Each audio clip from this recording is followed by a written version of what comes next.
Good evening. Welcome to the Town of Cicero Planning Board meeting. My name is Mark Marzullo. I'm the chairman of the planning board. We will start with a roll call attendance, and I'll begin with the planning board members. Mr. Rosito. Present. Mr. Abbey. Here. Mr. Snyder. Here. Mr. Bloss. Here. Mr. Maurizio. Here. Planning board clerk, Cindy Chamberlain. Here. Planning board engineer, Mark Parrish. Here. Planning board attorney, Neil Germain. Here. Director of Codes Enforcement Office, Steve Procopio. Present. And the two town board members that normally attend are in a town board meeting this evening. Again, that's Nancy White, our liaison, and Judy Boyke, who's typically here.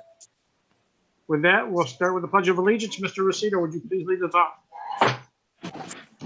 I pledge allegiance to the flag of the United States of America, to the republic which it stands, one nation, under God, indivisible, with liberty and justice for all. Thank you.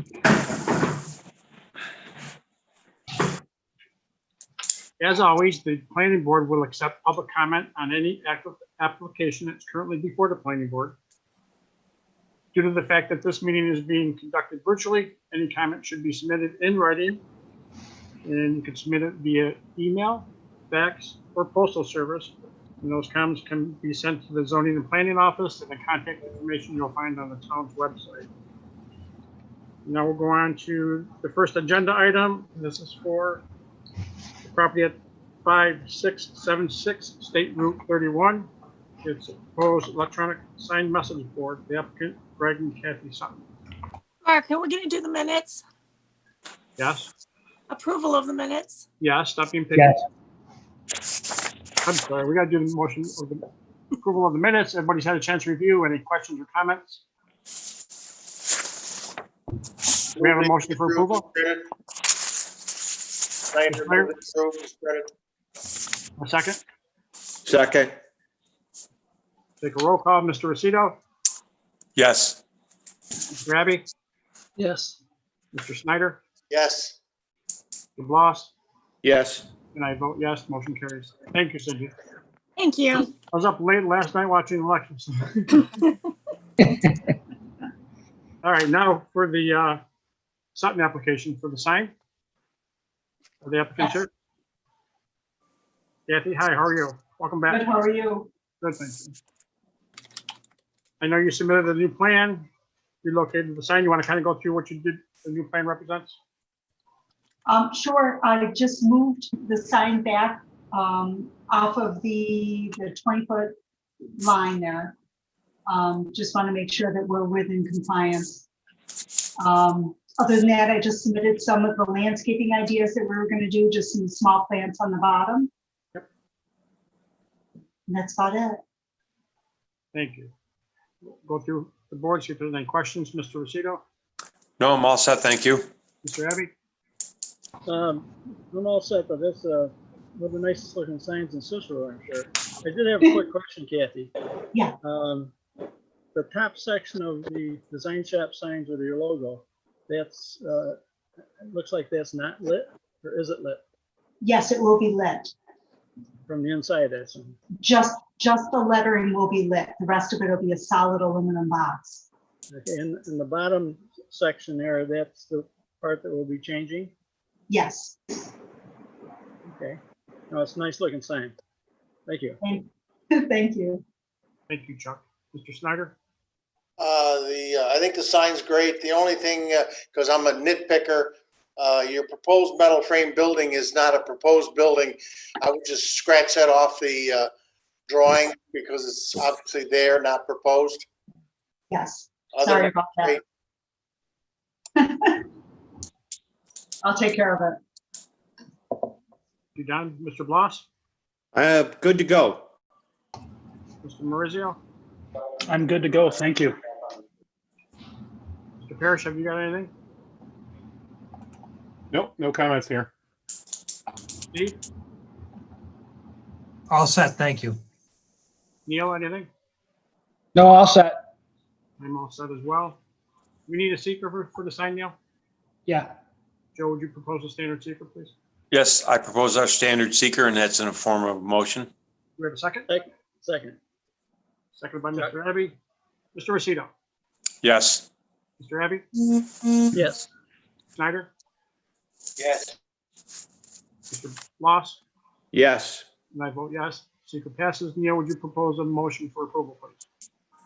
yes, you're going to move for the adoption of resolution approving the application known as Greg and Kathy Sutton Design Shop Signs and Graphics, 5676 State Route 31, proposed electronic message board. This approval is strictly conditioned on the following. The applicant has volunteered and agreed to display amber alerts when requested to do so by town officials. Accordingly, the applicant shall do so upon any such request. The reader board signage will not display any neon or loud or overly bright colors, and no messages will scroll in an interval of less than 15 seconds. There will be no flashing, oscillating, or scrolling of messages, and the sign will be internally but not externally lit. Yes, correct. That is in the form of a motion. Do we have a second? Second. Seconded by Mr. Snyder. Mr. Rossito. Yes. Mr. Abbey. Yes. Mr. Snyder. Yes. Mr. Bloss. Yes. And I vote yes. You're all set. Thank you. Thank you very much. You're welcome. Thanks, Kathy. Next item on the agenda is for the property on Topman Road, Perry Real Estate Holdings. This is for a proposed 4,800 square foot cold storage building. I Newsy and Romans is representing the applicant. Hi, Tim. Good evening, employer. I am using the Romans. Yes, we're here to propose a 4,800 square foot cold storage building for Mr. Perry. He has a property management company. He wants to use the property in the building to store some of their existing equipment, specifically like tractors, trailers, lawnmowers, and that kind of stuff inside the building. Pretty straightforward. We are showing that the typical 30 foot of the front of the entrance of the driveway is going to be the asphalt like we typically do.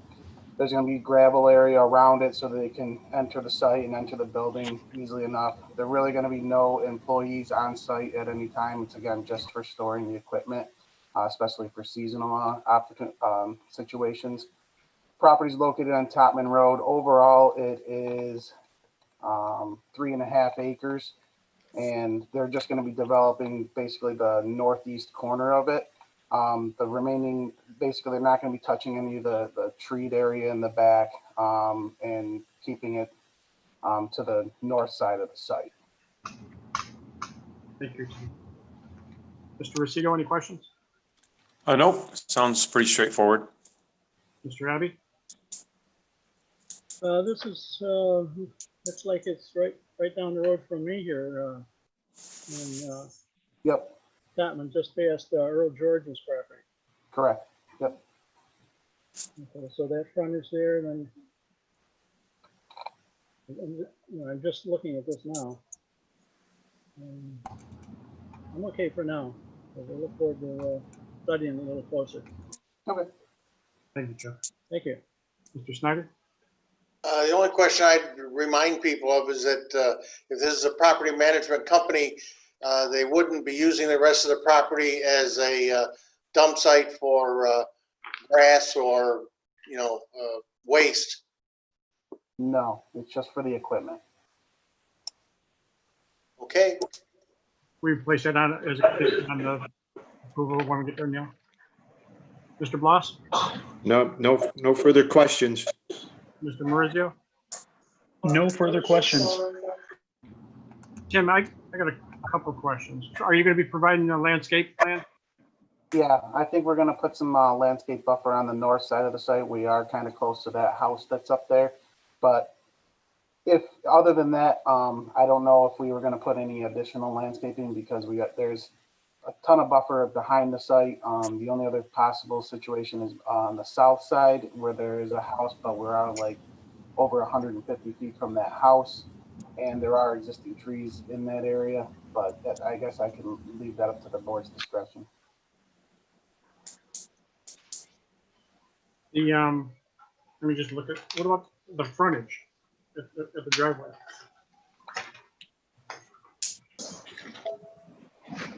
And what about it on the frontage around the driveway?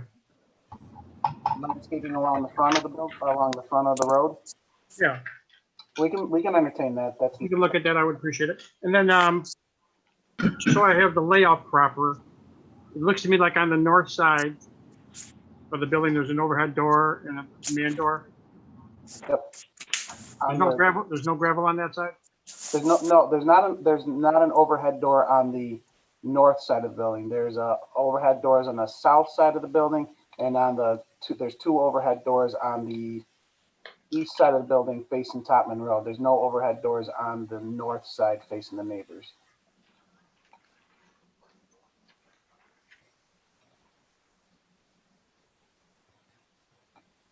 Your plan shows it. Does it? Well, Yeah. I'll take a look at that. A5, north elevation. So, and then when I look at it, it shows the east elevation, which would be road, facing the road. Right? It's a nice looking building, but the side facing the road, according to the plan, is kind of simple. And that's why I wasn't sure if it was. Oh, right? I think they have the north. I think they have it labeled wrong on those plans. Okay. Yeah. All right. Once they're revised, I'll take a look at that. Okay. Yep. Is there a problem with the zoning on this? Isn't it residential? No, it's zoned agricultural, which permits enclosed storage. Right. Mark, Parrish, any questions? No, nothing at this time. We'll do a review and get comments out. Thank you. Mr. Procopio? And maybe Don's comments, Don Snyder's comments address this, but there won't be any outdoor storage of equipment either. No, they may have a trailer outside, a big trailer every once in a while, but no other equipment outside. Thanks. Tim, I'm sorry, I don't know if I'm interrupting or who's going to go next, but can you put that on the actual plan? Yep. So address Mr. Snyder's comments on your plan and that comment there.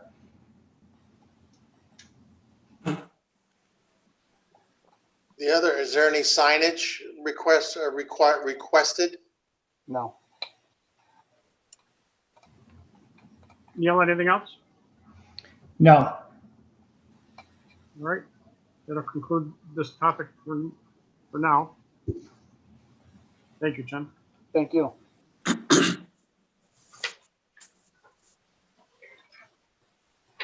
Next item on the agenda is for the property at 9475 Bluff Circle. This is a 6-lot minor subdivision. The applicant is David Valenti. The applicant is with us. So That you? I think Dave wants me to handle this one as well. This is an existing subdivision located off of Bartell Road and the Bluff Circle. Right now, it's an existing 6-lot subdivision. All the houses along Oneida Lake on the east side of Bluff Circle are developed. They all have houses on them. Basically, there's an existing lot, specifically lot 6, that was originally proposed to be a building lot. What they're trying to do here is, in reality, is put a tennis court on lot 6 specifically. Now, there was some question whether or not Jim, excuse me 1 second. Can we get the map up? Somebody have that ability? I can share it. Please. Can you see my screen here? Yes. Okay. So again, Bartell Road is here. I got the bluff is here, Bluff Circle. Oneida Lake is here. North is facing that way. This is the existing vacant lot 6 of the subdivision. All these lots 1 through 5 already have existing houses on them. What they're trying to do is specifically put a tennis court on lot 6. So all we're trying to do with this specific subdivision map is we're trying to amend the map and refile this map with a note specifically saying that lot 6 will no longer be a residential building lot. It will be used for recreational purposes only. That's the only change to this map. This is just like the original Bluff subdivision that got filed back in 2007. Again, all they're trying to do is change the quote unquote use of that lot 6 so they can put a tennis court on it.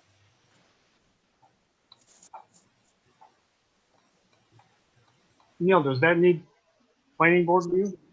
It's a weird way to approach it. I mean, you're trying to limit the use of a lot that's already an existing lot. So why are you going through the subdivision process, if I might ask? So, and hopefully Steve can Are chime you in. changing the configuration of that lot? Nope, we're not changing the configuration. And I think Steve and I kind of went back and forth, and so did, and Terry Horse is available as well. But we kind of went back and forth with Steve to try and figure out how we go about allowing this tennis court to be put on the lot. And this is kind of the best way Steve kind of directed us through to do this. Steve?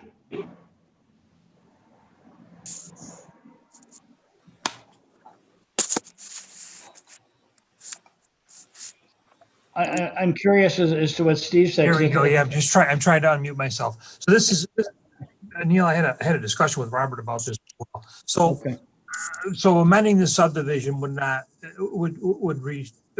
create this no longer a building lot. I think they don't want to have that property developed or assessed as a building lot going forward. So this lot won't be able to be developed as a residential building lot. Who's paying for the tennis court? This is Terry Horse from Terry Horse Landscape Architecture. The neighbors will be paying for that owner, the tennis court. And there will also be a half basketball court on the side as well. It's going to be like a community type thing?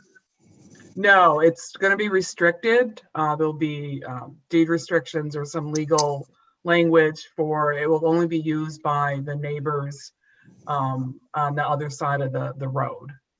That's what I meant by community. Not that's a whole topic. People in that. Yes. The neighborhood. Just those neighbors. So not the neighbors behind it or anything. It's just just a private space. So if I had a residential lot, can I put a tennis court on it? I'm sorry, what? Neil? I didn't hear the question. If I owned a residential lot, would I not be able to just put a tennis court on it? I don't see why not. Steve? Well, so you really wouldn't have a right to the accessory uses of in a residential lot because you don't have the principal residential use on it. Oh, okay, because there's no house there now. Correct. And so if you do that, if you put that note there, then you can magically build a house or build a tennis court there. Is that a? Well, I don't know about the magic.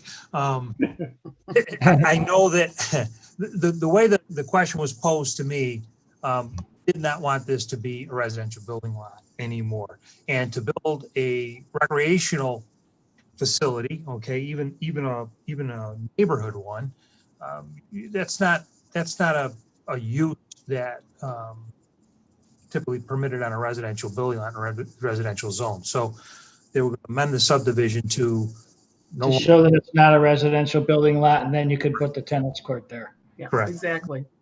Okay. And they're working with their attorney on the language, to make that I'm not thinking about the right legal terminology, but they are creating legal agreements for that. So I'm still confused. Why are we doing a subdivision? But I'll do whatever legal tells us. You're not really. It's not technically. It's not really a subdivision because you're not changing the map. You're just changing the note on the map and changing the designation of that lot. So an amendment to the existing site plan. Yeah. Become a 5-lot rather than a 6-lot residential subdivision. Right. So now So now you got the The residential lots are 5, they used to be 6. I guess that's the way they want to go about this, so they can put a tennis court there.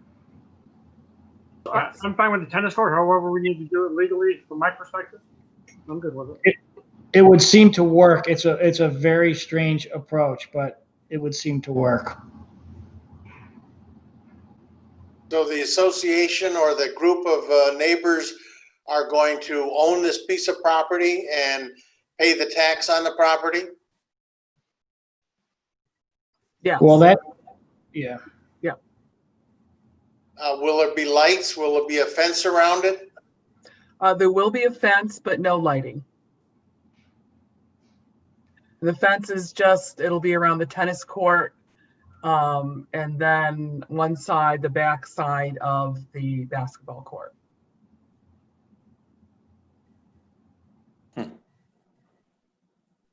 And it's just one tennis court? Yes. And landscaping, they're proposing some landscaping to, blend it with the neighborhood, and the detention basin as well. Tim Corrier, we see your email. Yeah, stop sharing your email, Tim. Mark, I got a question on that property. Would Mr. Valente maintain ownership and be responsible for taxes and everything like that on it? Huh? I beg your pardon? This is Neil. You're starting to fall a little bit outside of our normal review of subdivision. We're just changing the map. Whoever owns the property still has to pay the taxes on the property. It doesn't change that. And so if Mr. Valente sells the property, they put it in whatever form of ownership they want to go with, that's their choice, and they're still going to be responsible for the taxes. Mm-hmm. I still don't get what we're subdividing. You're not. You're just changing the designation on the map and calling that. I'm sorry, go ahead. And you're changing it from a residential building lot to whatever their new designation was down here. That's all it appears you're doing is. Tim, where's your new note? Right here. That's all you're doing. So is this a subdivision or is it an amendment? It's an amendment of the map, of the filed map. So it's not a subdivision. Not really, because you're not changing anything. You're just changing the map. But there's no way for them to get to point B to amend that map without going here and getting you to sign it. It's similar to like when we find like a typo or an error on one of the subdivision. We'll sometimes file an amended subdivision with a revision date and a note explaining why we're amending it. We're not changing any physical lots. We're not changing any additional lots or lot lines, but there was a typo, there's an error that needs to be addressed. And that's very similar to what we're doing here. And then I'm comfortable with it. It was just described as a minor subdivision.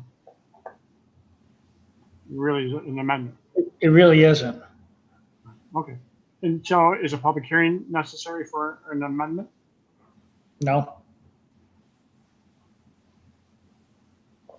I'm wondering, maybe the public hearing is not required, but we always try to go above and beyond. Would it make sense to have one so the neighbors would have some input or not?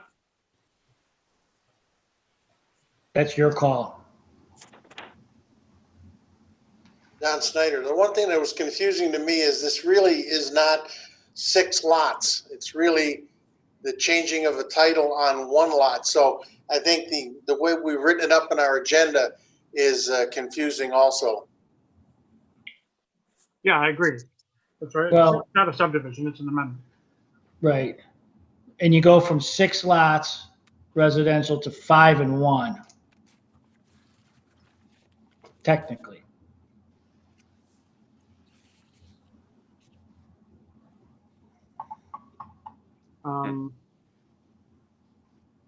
So Neil, are you comfortable in carrying on forward, or do you want to look into this a little bit more and chat with? I think it's okay, but the question now is, do you want to have a public hearing? That was going to be my next question. Joe proposed that. What are the thoughts of the other members? Yeah, I mean, I think I'd like to let the neighbors be aware of what's being proposed, because my understanding is right now, if there was no change, they couldn't put a tennis court there. So the other neighbors and their take on this is there might be a house there someday. Now we're going to change it so that they can do something different. I think I'd like to let the neighbors know what's going on. Any other thoughts on the public hearing? I'd agree with Joe. I think, it's not something that people would normally have next door to their lot. And if the people on either side of this lot have been there for a while, I can see where they might think that we did something that we shouldn't have done. So with the hearing, obviously that all goes away. I'd agree with that also. So we will set a public hearing. I think it's the right thing to do, Mark. Good. Let me go through and see if there's any additional questions at this point. Mr. Rosito? No, I'm all set. Thanks, Joe. Mr. Abbey? I'm also all set. Mr. Snyder? All set. Mr. Bloss? All set. Mr. Marizio? All set. Mark Parrish, do you have any questions on this one? Or comment? No, I'm not sure that there's really any engineering issues here. Yeah, I mean, as far as the process? That's not engineering. I'll leave it up to those who make those decisions. Mr. Procopio? Good dodge, Mark.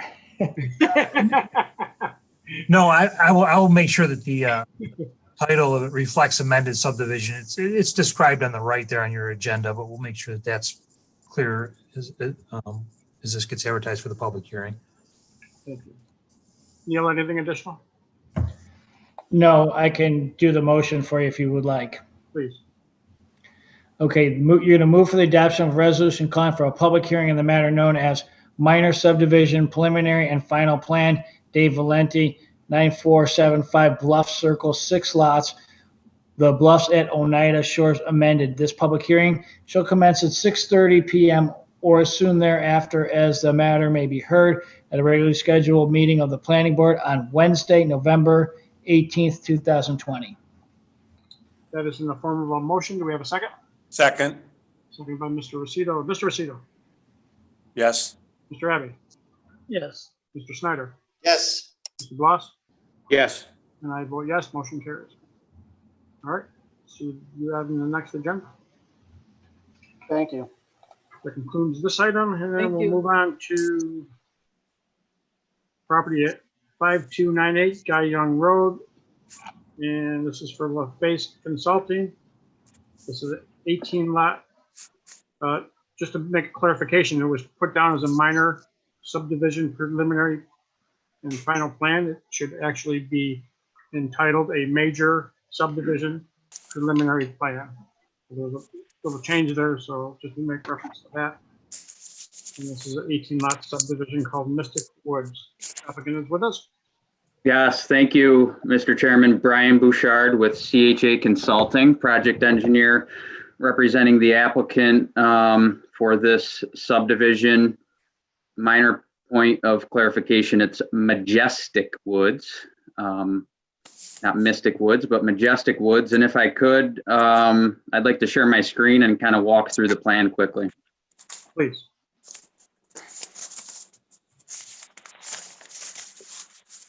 So just to walk you through the plan again, this is for the Majestic Woods subdivision. It consists of 18 lots. Some of you may have a little bit of history with this particular piece of property, which, as I understand it, and it was before my time, has at least been part of the way through the process. I don't know if it was ever fully approved as a subdivision that at one point contained some 40 lots many years ago, but obviously wasn't developed. So Guy Young Road is off to the north, which is to the top of the page. And the proposed subdivision would extend the current dead ends that exist within Shiva Drive and Bratt Lane. So these are currently temporary dead end cul-de-sacs with the intention of the future build out of this rear parcel, which is approximately 35 acres.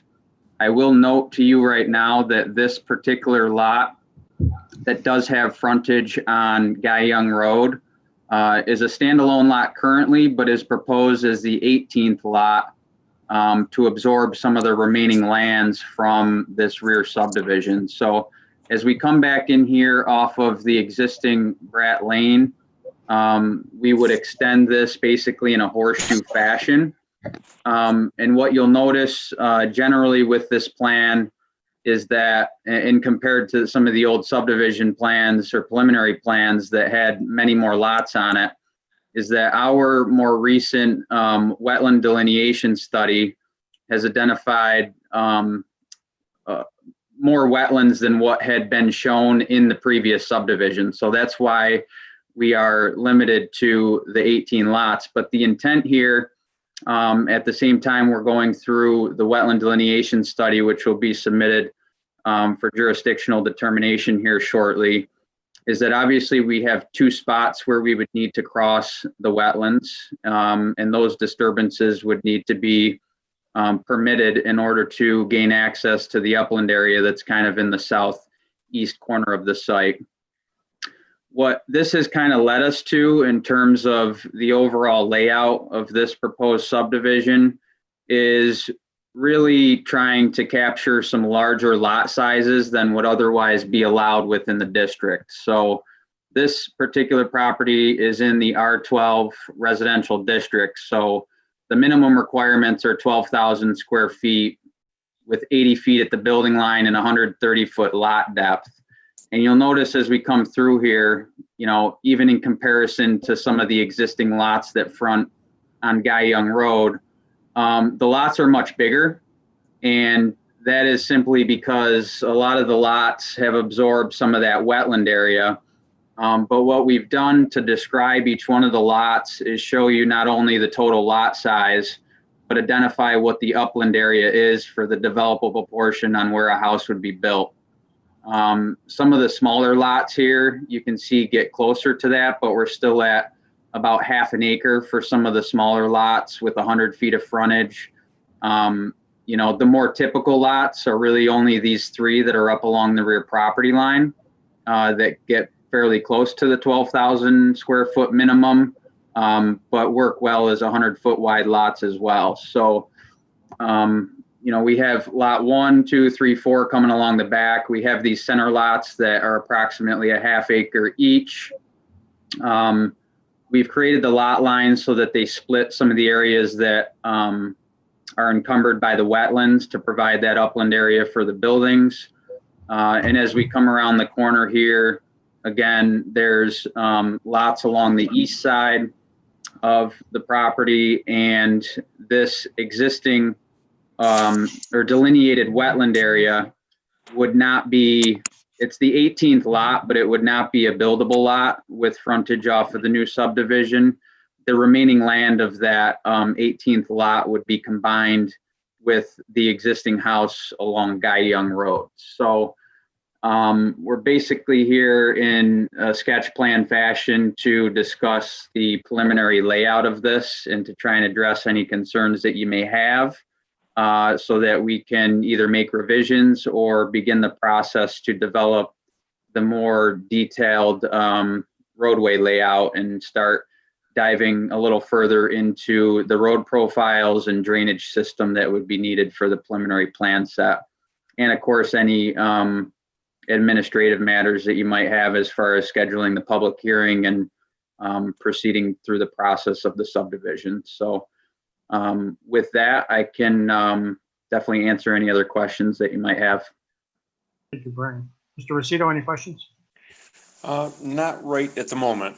You're connecting the two dead-end roads, right? Correct. That is exactly what will happen. There's just basically our new road would be a horseshoe loop that connects the two dead ends so that there's 2 points of access to Guy Young Road. Okay.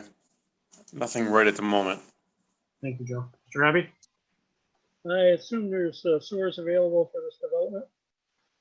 Yes, the utilities would be stubbed off of the existing portions of both Bratt Lane and Shiva Drive. And they would create a loop around the new horseshoe within the right of way that we'd be providing.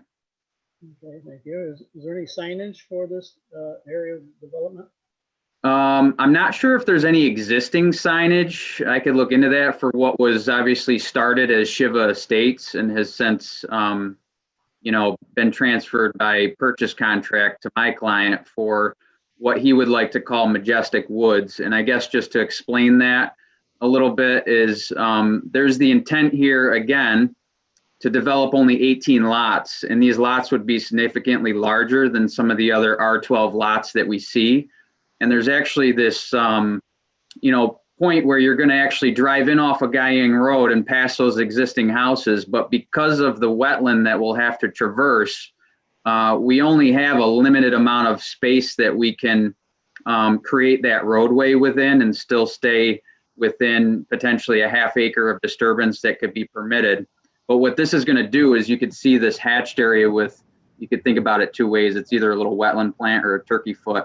But that hatching is the wetland. So what you're going to actually almost do is drive through these two areas that are going to be undeveloped and left as wetlands or to remain wild. There's basically trees and wooded area in here now, and kind of open up back into this almost separate development of like what we're calling Majestic Woods. But to answer the question, there's no intention at this point of having like an identifier for the name of the subdivision, but I can definitely clarify that as we go forward. Okay, thank you. In this wetland area that you'll be traversing there on both sides, what type of growth is in there now? Well, to describe it, the previous subdivision that I was that I benefited, I had a chance to review it. I think it was just a preliminary plan. I'm not even sure if it had made its way through the board, but these wetlands didn't exist on that map. So this isn't standing water type of wetlands. It's definitely wooded. So it's like a vegetated wooded wetland. I personally, as civil engineer, don't get too much of an expertise within the different actual plantings and species that are within that area. But if that's something that we need answered, I could obviously provide Mark with, the wetland delineation report once it's done and submitted to the Army Corps for jurisdictional determination and provide a little bit more clarity as to what type of vegetation's in those wetlands. Well, I was just curious on the vegetation to see if it was a type that could and should be maintained at any degree or just left to grow wild. Yeah, so obviously within the wetland areas, we wouldn't be disturbing those areas except for the necessity of the roadway connections. So the areas that you see outside of the roadway and the right of way where we'd be connecting those utilities would be undisturbed, at least as far as this construction of the subdivision goes. Okay, thank you. Now, I'm also curious on the left side there, that big hot dog, what is that area?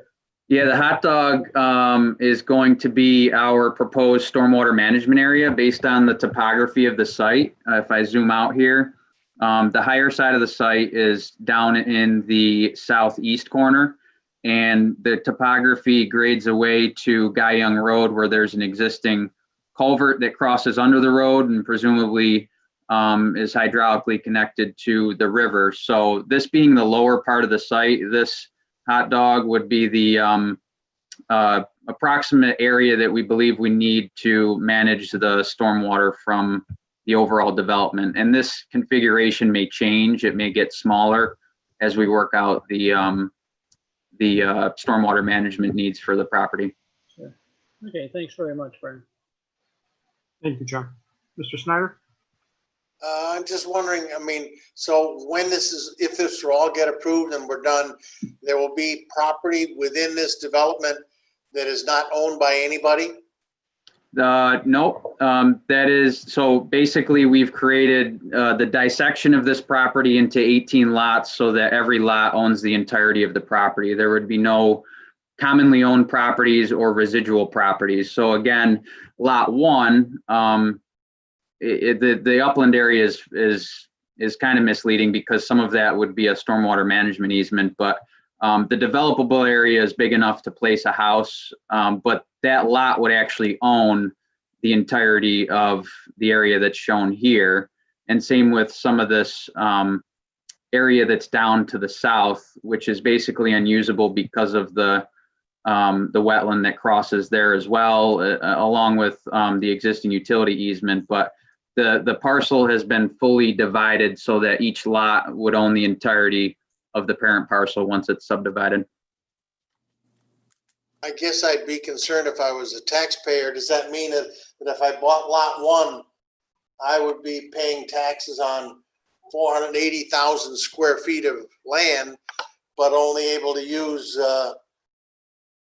48,000. So I'm paying 10 times, or paying for 10 times more property than I can use.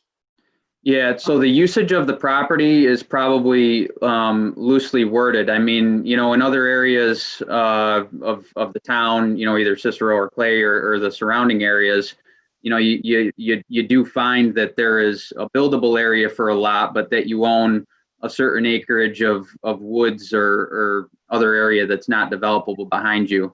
So I don't know exactly in the town's assessment.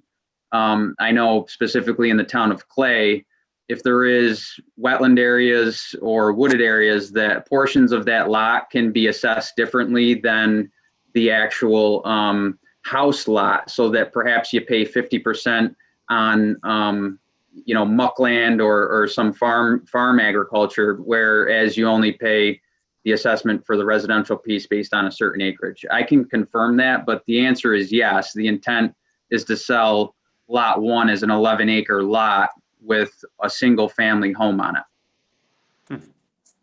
And obviously the wetlands prohibit us for, the wetlands are very restrictive in what we can develop on it as far as disturbances to those wetlands with respect to either building a house or accessory structures or roadways through them.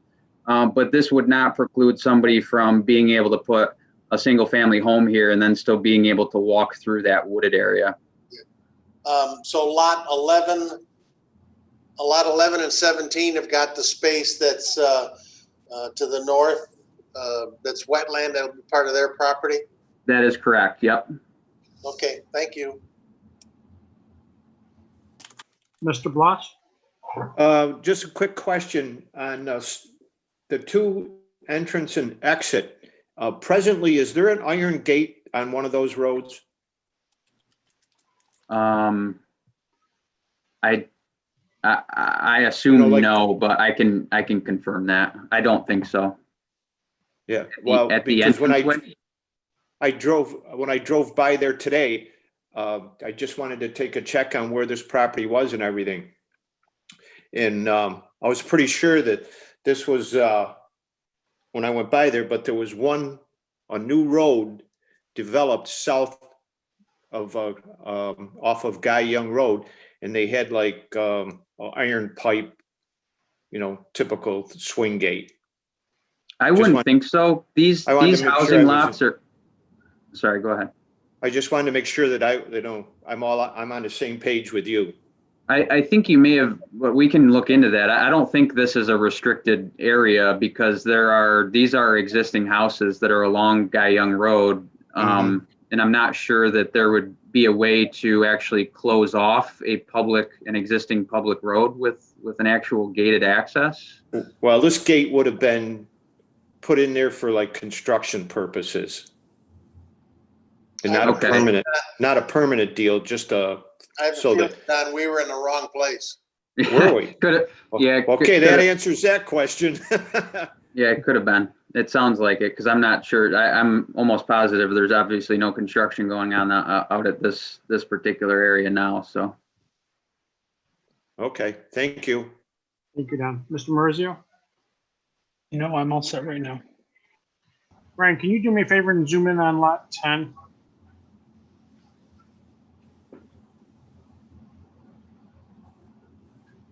So this lot is encumbered by wetland towards the back portion.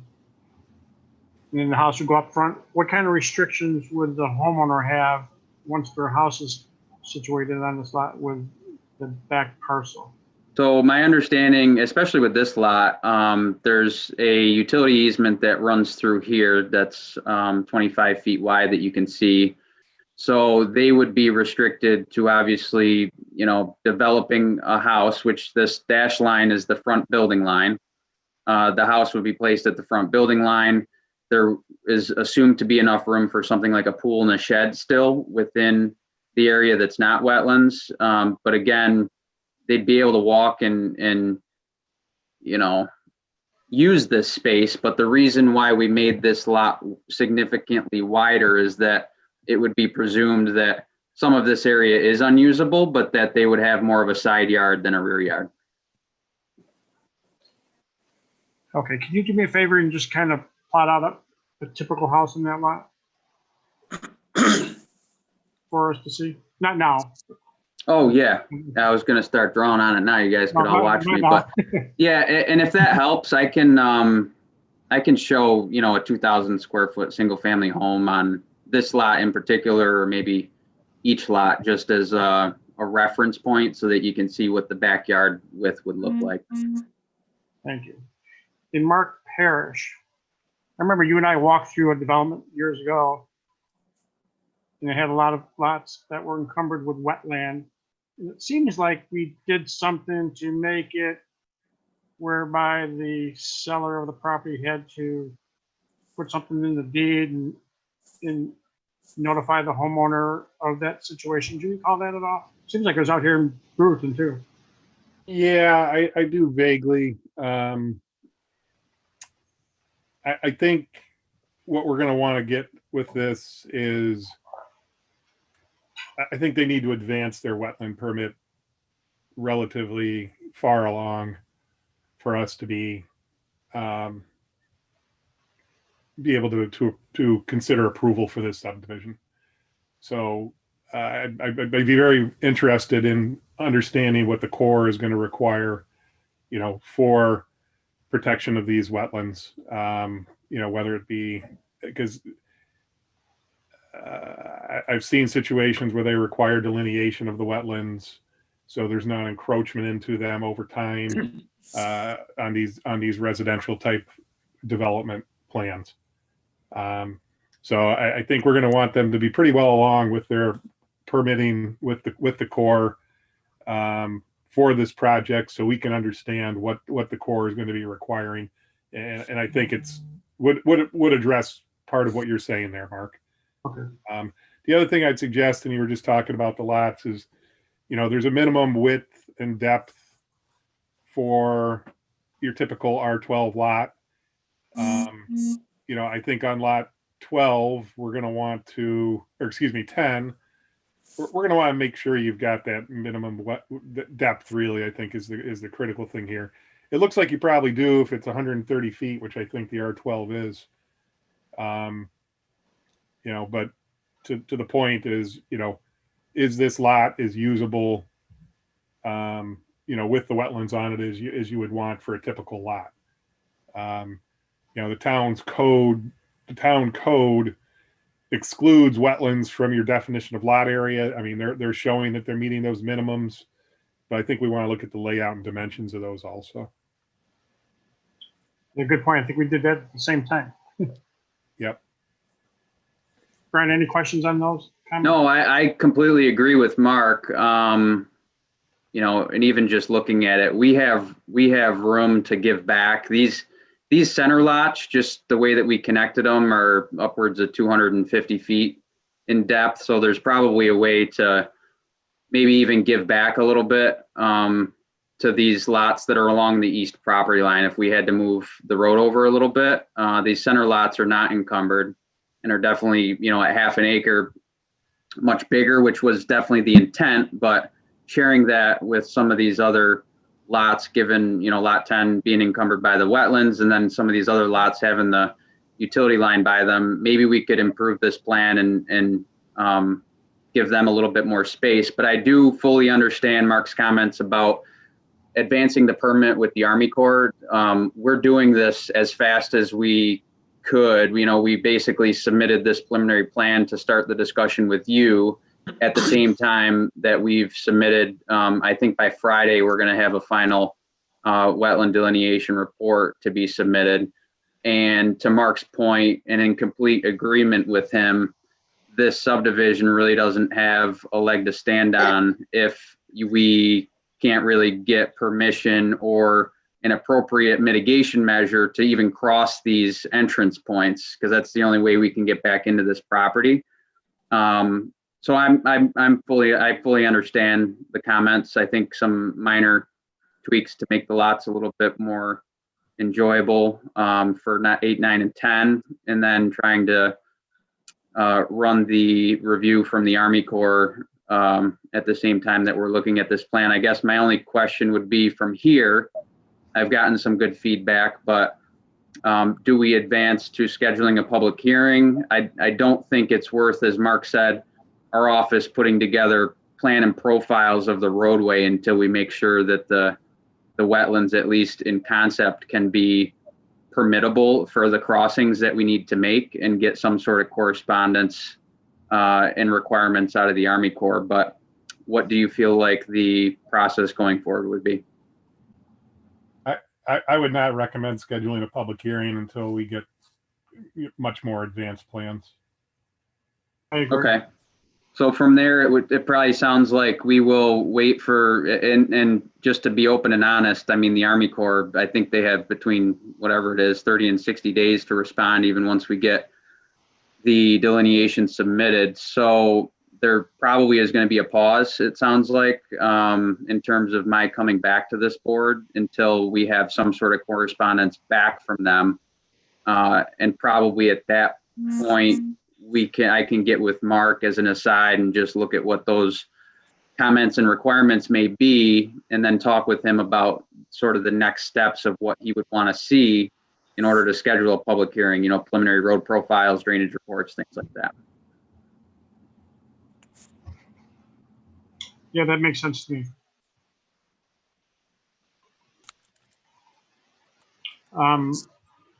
Steve, do you have any questions? No, I'm all set for now. Thank you. Mark, you're all set? Yeah, the only other thing I know, and I mean, there has been, we've reviewed this project previously. I mean, it's been a long time, but there was some issues related to the pipeline there. I think at the previous one, they were trying to cross that pipeline.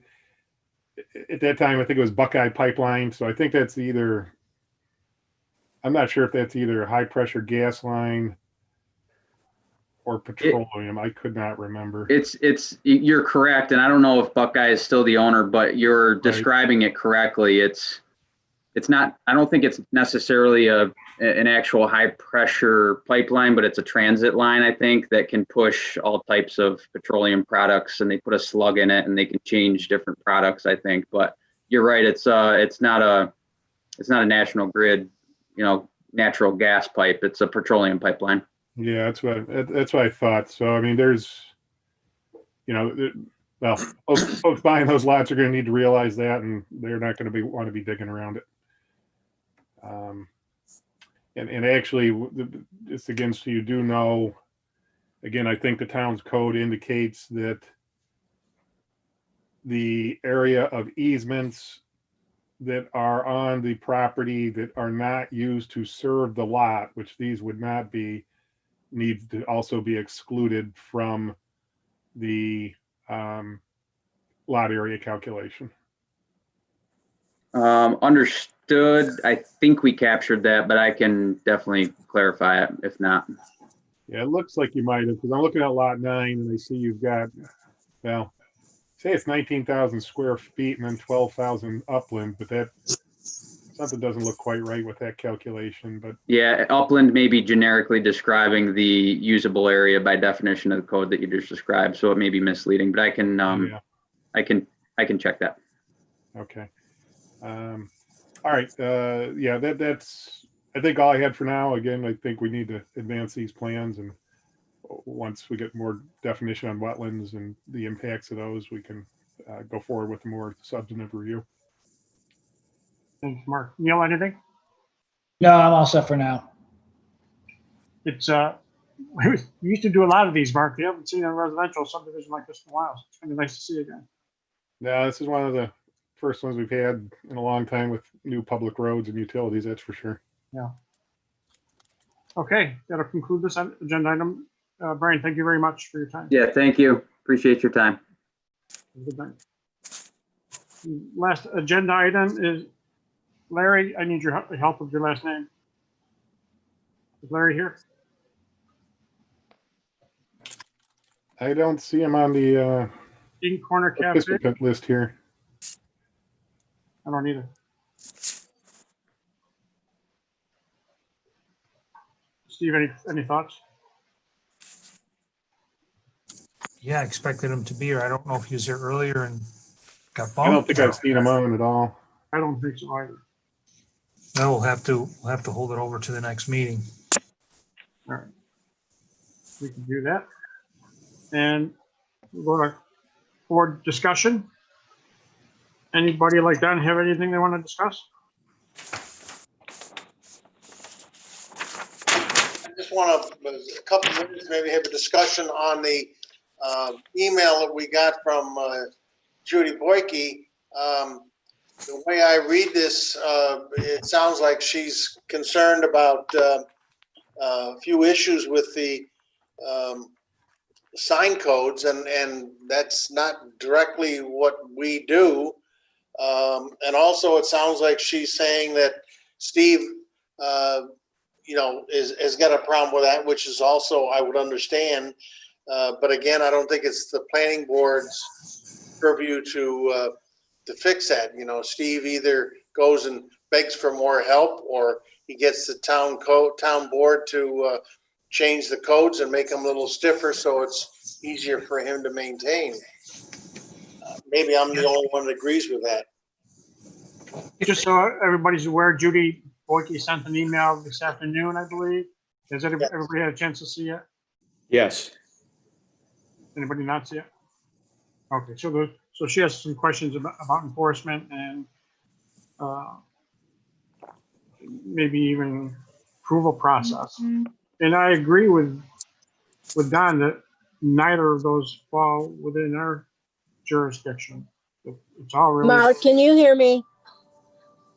Judy, I hear you. Well, I'm on my smartphone, but I can't see anybody, but I unmuted myself. Basically, I sent that along for more informational than anything. I know that you guys wouldn't be able to move on that at all, but it appears that, and basically I want to talk to Steve, that once we get these signs approved, that there doesn't seem enough teeth to see to it that the signs continue to fall under the zoning. I had noticed it myself, and it's been brought to my attention. But anyway, that basically was what it was for. Not for something for you guys to move on, because I didn't believe that you could do that. One other thing that I wanted to let you guys know is tonight we passed a local law as a moratorium on commercial solar for 1 year. So we are going to have a year to get our town in order so that we have some control over these solar farms. I just wanted to let you know that. I think that's a good move. I think we would like some direction on that. Did you address the property tax exemption as well? Not yet. That opt out will be at our next board meeting. Okay, I saw it on an agenda. I didn't know when it was being. Yeah, well, the public hearing was last week, but it got extended because the supervisor wanted to give people more opportunity to speak if they had anything to say about it. But it'll be on next week's agenda.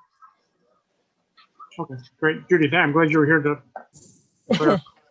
Yeah, well, I popped in, our meeting got done, and so I turned you on in my car and drove home with you, and now I'm home. Judy, Don Snyder.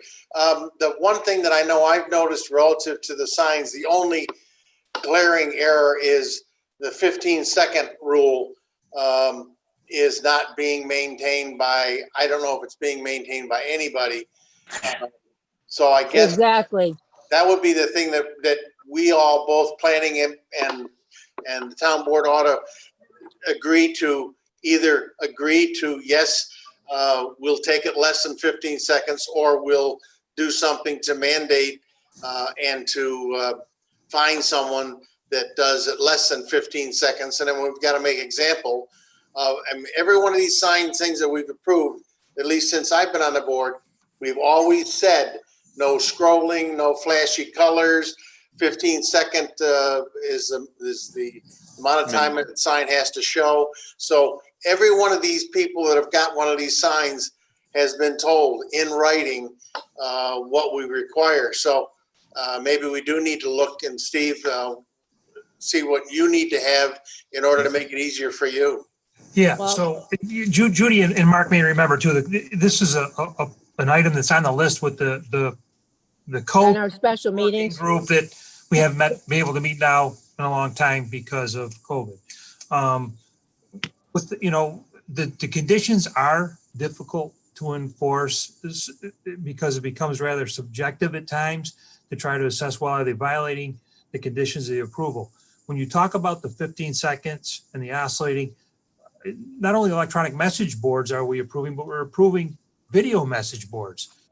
They're basically like watching television. So, how do you prevent oscillating images or changing of images? That's very difficult. Well, yeah, and I agree. And as I brought your attention about that bright red at nighttime when it flashes on, it's totally distracting. And I've addressed that, and he was supposed to be toning that down, and I thought, yeah, but well, I saw that Karate John's has got bright red going on now. yeah, well, So I know, but we do, I really think we do need to address it, and but obviously it's not it's the planning board does their best to put it into place, and then we have to police it after that, I guess. Yeah, and the restrictions got to be implemented by the town board. Yes, exactly. The zoning requirements. So, All right, terrific. Any other conversation, questions, anybody? Well, Steve, question, have you sent any kind of letter to anyone who's violated the 15-second rule? not that I can recall in the last several years, no. I mean, maybe that's a step, because it seems like almost every sign out there does violate it.